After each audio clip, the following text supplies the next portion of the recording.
Bueno, iniciamos con el módulo 4 relacionado con ordenamiento territorial, gestión de riesgo y adaptación al cambio climático. Nuestra primera clase va a ser orientada a conocer más y profundizar en el tema de gestión integral de riesgo en América Central. Para ello hemos desarrollado un contenido de 10 ítems en los cuales vamos a abordar en el primero de ellos todo lo relacionado con los conceptos básicos de la gestión de riesgo. Allí son insumos muy generales para que podamos conocer el abordaje de la gestión de riesgo. Luego, en el ítem número 2, vamos a ver las amenazas más frecuentes en América Central, cuáles son aquellas amenazas naturales y socionaturales a las cuales la región ha estado expuesta en las últimas décadas. Posteriormente, un tema muy importante es definir el por qué los desastres no son naturales, sobre todo porque se habla mucho de que los desastres sí son naturales, cuando en la realidad definitivamente obedecen a otro tipo de causas. Luego pasaremos a conocer un poco sobre el análisis de la vulnerabilidad a la que los diferentes sistemas están expuestos debido a la naturaleza de cada una de las amenazas, para posteriormente hablar un poco de la información histórica y la posible proyección que estos desastres pueden tener o que las amenazas pueden desarrollar. También hablaremos del perfil sectorial de pérdidas y daños por tipo de evento, porque tenemos una gama de eventos que permiten desarrollar o generar una cantidad de pérdidas y daños en diferentes niveles y a diferentes escalas.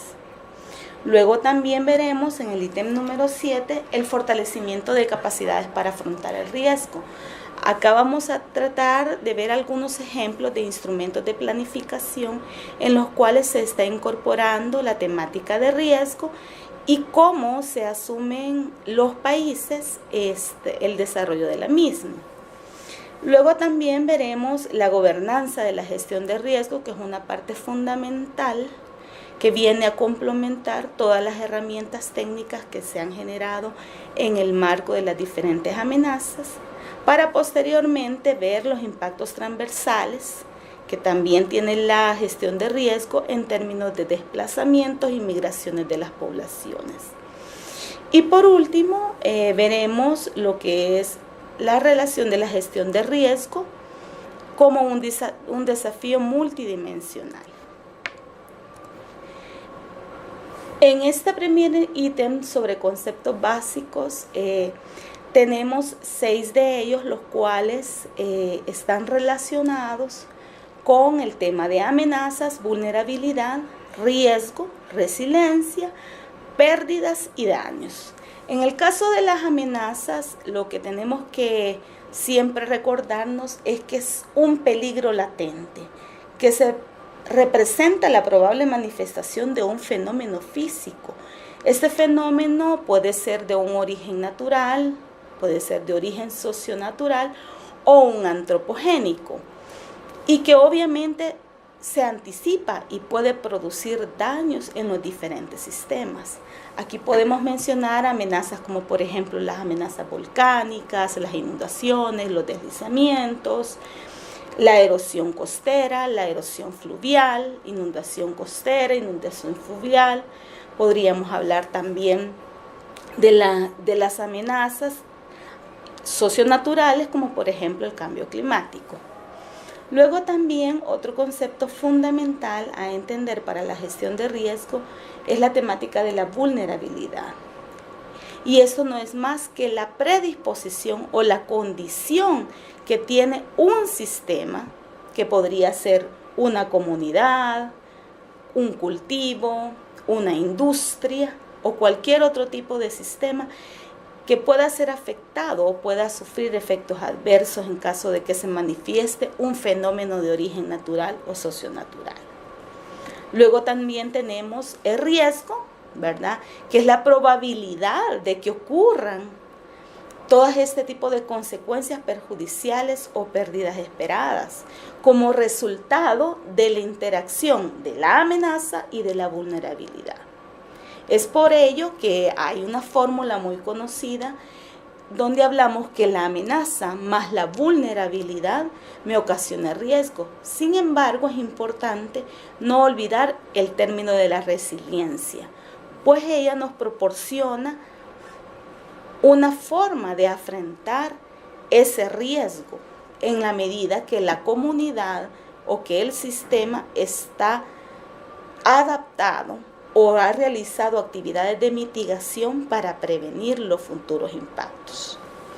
En el caso de la resiliencia, la capacidad es la capacidad que un sistema tiene, o una comunidad, o una sociedad tiene para adaptarse a esa situación severa. En esos términos podemos decir una comunidad que recibe una inundación severa, ¿qué capacidad tiene para nuevamente volver a estar en las condiciones que originalmente tenía antes de que la amenaza impactara dicho sitio? Y esta resiliencia lo que debe de permitir al sistema es de que tenga un funcionamiento aceptable en todo su desarrollo. Luego también otro concepto muy importante es el relacionado con las pérdidas. Las pérdidas son los cambios en los flujos de producción de bienes y servicios. Por ejemplo, podemos tener pérdidas en cosechas a consecuencia de un anegamiento de tierras agrícolas o de sequía. Eso es una pérdida, lo cual puede ocasionarnos, por ejemplo, medios de comunicación colapsados, lo cual puede hacer mucho más costosos el flujo de esos productos, de esos bienes y servicios que pueden desplazar las empresas. Y por lo tanto hay una interrupción que puede ser total o puede ser parcial en cada uno de ellos. En el caso de los daños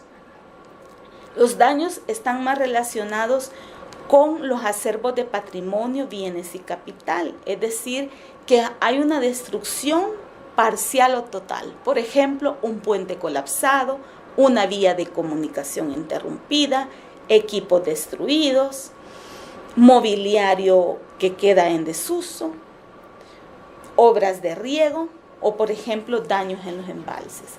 Con esta diapositiva nosotros lo que tratamos de explicar es cuáles son los conceptos básicos que necesitamos tener claros para el tema de la gestión de riesgo. Ya entrando en materia, en términos de la gestión de riesgo en América Central, es una región expuesta a diferentes tipos de amenaza. Sin embargo, un 69.7% de los desastres ocurridos en Centroamérica están asociados a eventos hidrometeorológicos, es decir, inundaciones, deslizamientos, inundación costera, inundación fluvial, ¿verdad? En el caso de estos desastres, el 55% de ellos son inundaciones. Tormentas y huracanes, un 33%. Recordemos que hay otros países que están expuestos, sobre todo los ubicados en la zona del Atlántico, están expuestos a ese tipo de tormentas o huracanes, que quizás en el caso de El Salvador existe menos recurrencia de ello. También están compuestos esos desastres, en un 10% se refieren a las sequías y solo un 2% a temperaturas extremas. Algo que hay que acotar aquí bien importante es que estos datos son del Informe Regional del Estado de la Vulnerabilidad y Riesgo de Desastres en Centroamérica, que se elaboró en el año 2014. Y por eso a lo mejor ustedes dirán, las temperaturas extremas solo representan un 2% y llevamos casi 3 años con temperaturas extremas en la región diferentes. Eso se verá obviamente reflejado en el próximo informe que se elabore a nivel centroamericano. Sin embargo, las inundaciones siguen ocupando un papel preponderante en la región. Luego también existen amenazas que quizás son menos recurrentes, pero que también desencadenan buena cantidad de los desastres, como por ejemplo las amenazas geofísicas, en el cual el 54,5% están asociadas más a los temas de los terremotos, un 24.6% a erupciones volcánicas y a movimientos de masa, y un 20.9% a esos movimientos. Algo fundamental en el tema de amenazas naturales es que todas ellas se pueden ver exacerbadas por el cambio climático. Aún siendo el cambio climático en sí mismo una amenaza, también puede ser un ente potenciador de las amenazas ya existentes, tal como lo podemos visualizar en cada una en la gráfica y la fotografía. Como les mencionaba anteriormente, los desastres no son naturales. Los desastres son procesos que se construyen desde la parte social o desde la parte netamente física. Y justamente es cuando una amenaza encuentra una condición propicia para desencadenar en un desastre. Causa alteraciones intensas, graves y extendidas en un país, o puede ser en una región, en una zona o una comunidad afectada. Estamos hablando de alteraciones difíciles de enfrentar, como por ejemplo modificaciones de los medios de vida, pueden ser a lo mejor migraciones hacia otros sitios. En muchos casos no pueden ser enfrentadas o resueltas de una forma autónoma. Es decir, que el lugar que sufre el desastre necesariamente o en la mayoría de casos va a necesitar de una ayuda externa para poder salir de él. Sin embargo, va a depender definitivamente de la resiliencia que tenga el sitio, de la resiliencia que tenga la comunidad y todo el sistema para poder enfrentar el desastre. Luego, en los desastres, una característica es que hay destrucción, pérdida o inutilización total o parcial, ya sea de una colectividad o de un grupo de individuos bastante considerable, así como daños severos al medio ambiente. También podemos decir que se requiere de una respuesta inmediata de las autoridades y la población para restablecer los umbrales aceptables del bienestar y oportunidades de vida. En la fotografía nosotros podemos ver, por ejemplo, el caso de Verapaz, ¿verdad? Lo sucedido durante esa fuerte lluvia, ¿verdad?, que tuvimos, donde se desencadenó un flujo de escombros, donde toda una comunidad se vio donde recorrió el flujo de escombros, se vio impactada y generó definitivamente un desastre dentro del cual necesitaron ellos ayuda externa como municipio para poder reubicar a las personas, crear nuevas condiciones y por lo tanto sí puede ser catalogado como un desastre. Luego también el tema de gestión de riesgo nos lleva a un aspecto fundamental que es el análisis de vulnerabilidad.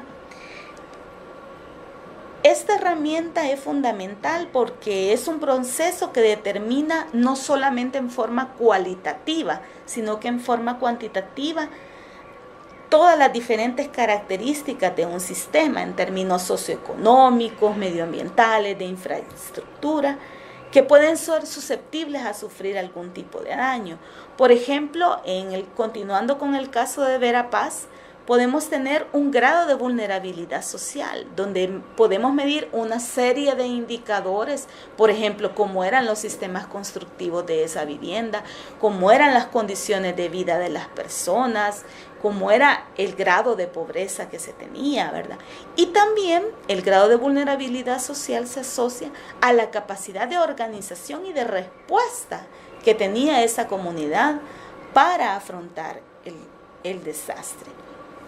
En términos del grado de vulnerabilidad, también podemos hablar no solo a nivel físico de las condiciones de materiales constructivos, sino también a nivel de un grado de vulnerabilidad ambiental.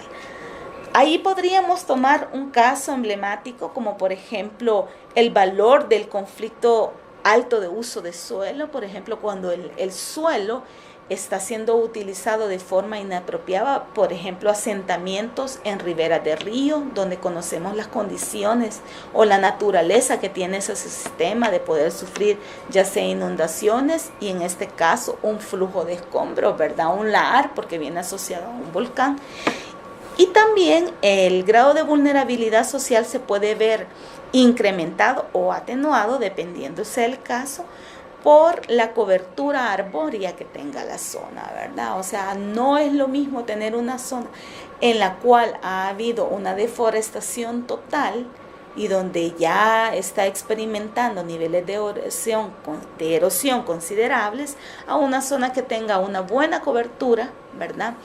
En el mismo caso podemos ver, por ejemplo, en la zona de La Joya, siempre en San Vicente, que a pesar de esa gran precipitación pudo soportar el impacto debido a la amplia cobertura boscosa que tenía la zona. Luego también podremos ver en este gráfico una información histórica y su posible proyección.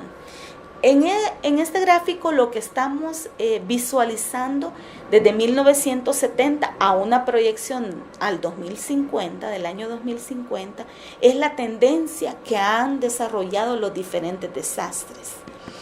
Y como podemos ver, de 1970 al 2000 es casi un comportamiento lineal, ¿verdad? No han habido grandes cambios, sin embargo, del 2000 en adelante a nivel centroamericano empezamos a ver una tendencia a la alza. En la línea, en el caso de la línea verde nos indica un escenario de cambio climático que es bastante pesimista, es decir, que no nos hemos adaptado, que no hemos desarrollado obras de mitigación. Y en el caso de la línea amarilla, tenemos más relacionados con un escenario un poco más optimista, ¿verdad? Que ya desarrollamos algún tipo de actividades. Entonces, como podemos visualizar en este gráfico, basado en las evaluaciones de CEPAL, la cantidad de millones de dólares que pueden estar expuestos de acuerdo a los diferentes tipos de eventos que hemos tenido. Entonces, hay una tendencia, sin embargo, de carácter exponencial de los mismos, ¿verdad? Hasta el 2050. Obviamente, como lo vimos en las diapositivas anteriores, esta tendencia se puede ver exacerbada por el tema de cambio climático. Para conocer un poco en términos de pérdidas y daños, ¿verdad?, de cada uno de estos eventos, porque generalmente queremos como cuantificar lo que significan cada uno de estos eventos. Como podamos ver en la gráfica, tenemos en la primera gráfica podemos ver para todo lo que son los efectos geofísicos, es decir, sismos, ¿verdad?, movimientos de ladera. ¿Qué sucede? Allí podemos ver que la mayoría de pérdidas está asociada en el sector productivo, es decir, la industria, el comercio, la agricultura, ¿verdad? Tenemos que apenas el 25% está relacionado con pérdidas de infraestructura, y que infraestructura lo que incluye son redes viales, puentes, aeropuertos, puertos. Y en el caso de los sectores sociales donde tenemos vivienda, educación y salud, experimenta una pérdida del 20.5%. Sin embargo, la situación se vuelve un poco diferente cuando hablamos de los eventos meteorológicos. En los eventos meteorológicos podemos ver siempre un impacto considerable en todo lo que son los sectores productivos, ¿verdad? Porque recordemos que Centroamérica todavía tiene mucho en el tema de agrícola, ¿verdad? Y los eventos hidrometeorológicos generalmente vienen asociados a temas de inundaciones o a temas de deslizamiento, y por lo tanto es la distribución de los sistemas productivos, como vemos en el pastel, la mayoría de pérdidas se dan en el sector productivo. Sin embargo, sigue siendo importante en términos de infraestructura y social.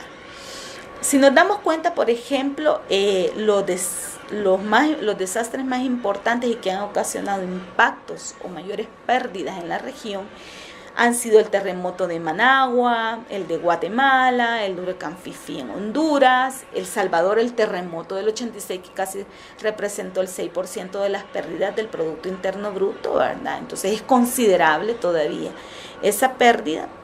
Inundaciones en Managua. Por otra parte, donde los desastres ocurrieron mayores pérdidas económicas, ¿verdad? Tenemos el terremoto de Managua, nuevamente tenemos el huracán Mitch en Honduras, también que tuvo influencia en Guatemala y un poco en El Salvador. El terremoto de El Salvador sigue siendo importante, ¿verdad? Y las inundaciones en Nicaragua.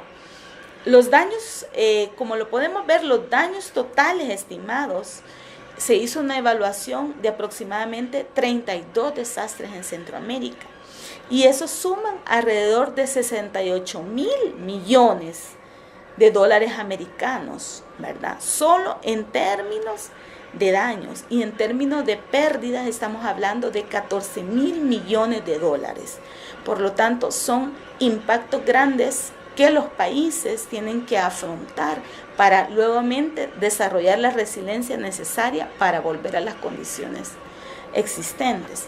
Sin embargo, existen diferentes tipos de iniciativas de carácter tanto internacional como regional para fortalecer las capacidades en términos de gestión de riesgo.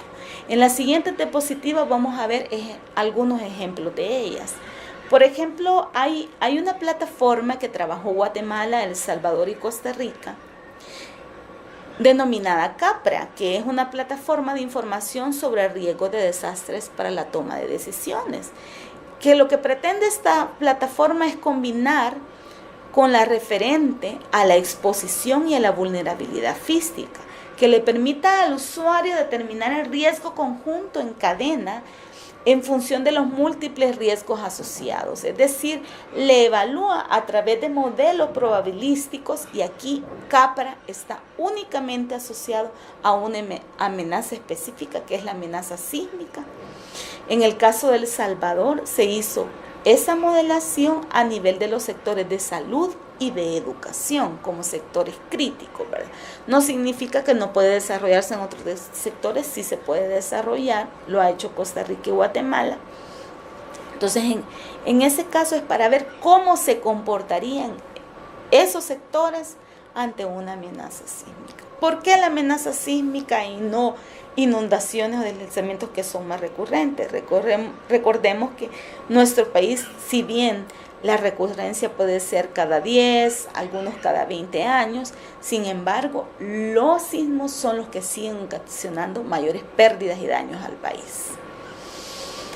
Luego también tenemos otra herramienta que se ha desarrollado, el Grupo Asesor de Mitigación de Desastres de la OPS, ¿verdad? Que es en términos del desarrollo de un índice de seguridad hospitalaria. Aquí lo que se pretende es verificar con una serie de indicadores, ¿verdad? Como por ejemplo infraestructura o conectividad, qué capacidad tiene la infraestructura hospitalaria para enfrentar una amenaza. Entonces, con estas herramientas nosotros vamos conociendo cuáles son, digamos, los puntos débiles de cada uno de estos sectores y cómo tienen que afrontar las amenazas. Otra herramienta que también se ha utilizado es el índice de seguridad en centros educativos. Esto ha sido una herramienta bastante promovida a través de una metodología que elaboró la UNICEF, ¿verdad? En términos que inicialmente se aplicó a la seguridad hospitalaria, pero que también se ha desarrollado en centros educativos. Un índice que permita conocer, por ejemplo, de acuerdo a la ubicación del centro educativo, a qué amenazas está expuesto, cuáles son las rutas de evacuación, las amenazas presentes, entre otras. Luego también hay otro índice de reducción de riesgo denominado DARA, ¿verdad?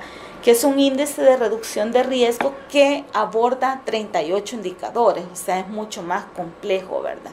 Y está abordando no solo los factores de riesgo, sino que los factores subyacentes a riesgo, como por ejemplo, cuáles son los mecanismos de gobernanza que se utilizan. Continuando con los instrumentos de fortalecimiento de capacidades para afrontar el riesgo, hay otros instrumentos que se han desarrollado no solo a nivel de Centroamérica, sino que a nivel del Cono Sur, que son las zonificaciones ambientales, que son instrumentos de planificación que pretenden mostrar cuáles son las potencialidades y condicionantes de un territorio. Por ejemplo, tenemos la zonificación ambiental desarrollada en la cuenca hidrográfica media del Río Negro en Colombia, ¿verdad? Esta zonificación desarrolla todo el proceso teniendo como hilo conductor el recurso hídrico. Luego también establece una oferta ambiental de la zona, contempla diferentes tipos de amenaza, por ejemplo, deslizamientos, erosión hídrica, avalanchas, abordaje de la cuenca. Y aquí podemos ver cómo ellos establecieron diferentes zonas, o sea, diferentes usos de acuerdo a las amenazas existentes, a las condicionantes.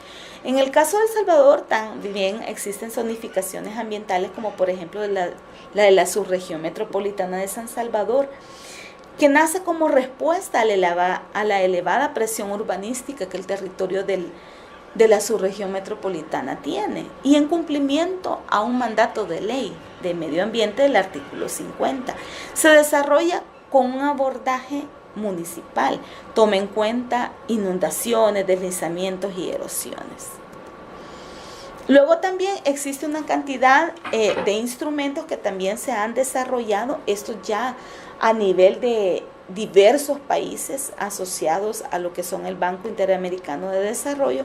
Quisiera detenerme un poco en el índice de riesgo por desastres, que está relacionado con aspectos macroeconómicos, ¿verdad? Este índice de riesgo mide la capacidad del Estado para pagar a fin de recuperarse de las pérdidas y daños en caso de un evento catastrófico, que puede ocurrir cada 50, cada 100 o cada 500 años. Este índice, cuando tenemos que es superior a 1, ¿verdad? Es decir, que excede la capacidad financiera del país. Y como lo podemos visualizar acá, en el caso de El Salvador, el resultado es 2.8. O sea, significa que hemos excedido considerablemente la capacidad financiera. Hay otros índices también desarrollados por parte del Banco Interamericano de Desarrollo, como índice de desastres locales, que está más relacionado a nivel local y subnacional, el índice de vulnerabilidad prevalente y el índice de gestión de riesgo, que está más relacionado a la capacidad institucional y a la forma de cómo se organiza un país para hacerle frente. Sin embargo, también tenemos dentro de la parte de gobernanza, la gestión de riesgo, más allá de los instrumentos nacionales que se pueden desarrollar.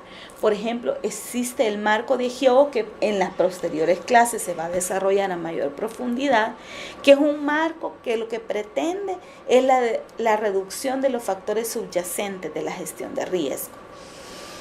Sobre todo incidir en términos de políticas e instrumentos de planificación. Luego también este es a nivel mundial.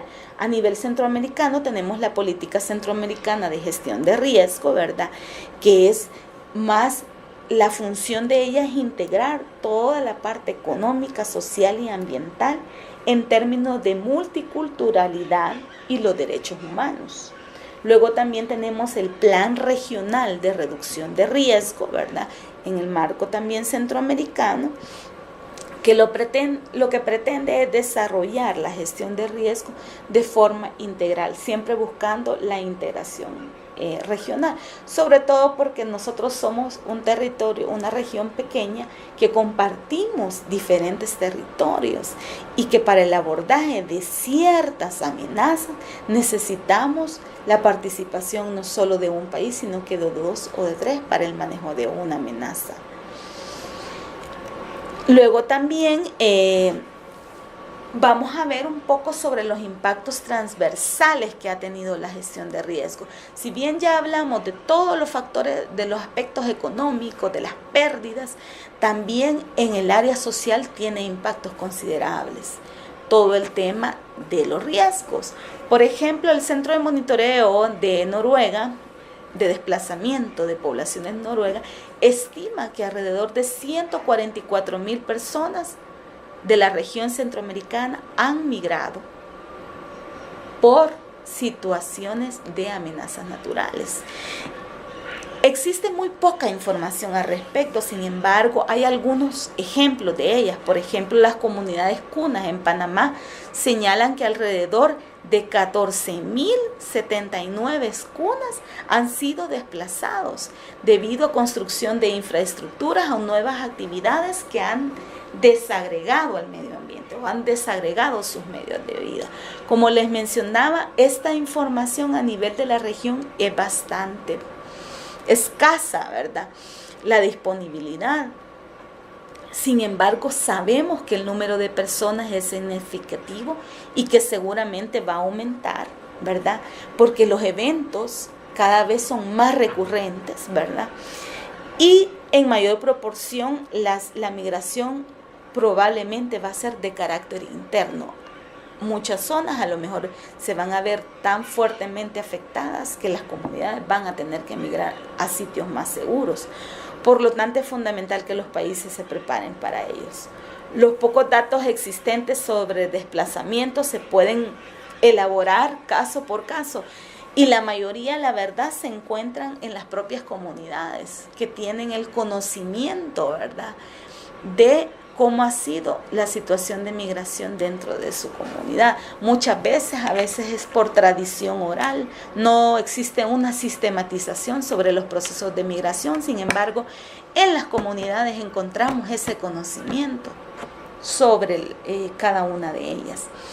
Tal como vemos, este es un cuadro comparativo que presenta los impactos de los desastres en América Latina entre 1970 y 2009, y aquí tenemos una pequeña comparación entre Centroamérica, los países andinos y los países del Cono Sur, y como podemos ver, Centroamérica, a pesar de ser una región pequeña, tiene unos costos excesivamente elevados para la cantidad de fenómenos que ha venido desarrollando.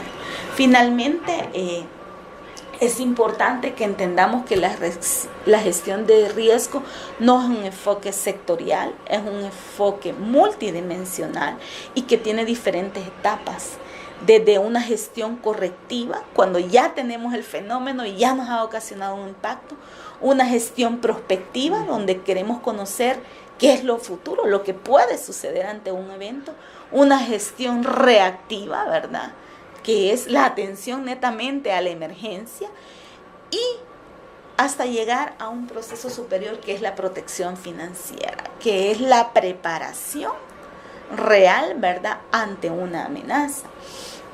Sin embargo, tal como lo podemos visualizar aquí, la mayoría de la región se ha enfocado en la gestión correctiva, es decir, identificación de infraestructura física y crítica, amenazas y condiciones de los sitios, ha hecho algunos estudios de vulnerabilidad, se ha focalizado en prácticas constructivas generando nuevos códigos de construcción en su momento, ha conocido bastante a profundidad las amenazas, ha generado mapas relacionados con las amenazas. Sin embargo, todavía nos hace falta avanzar o continuar avanzando en un análisis más detallado, en investigaciones específicas, es decir, a nivel de sectores, cómo un sector puede responder ante una amenaza, cómo el sector agrícola, cómo el sector industria, el sector vivienda puede responder, es decir, estudios ad hoc o propicios para el sector, ¿verdad?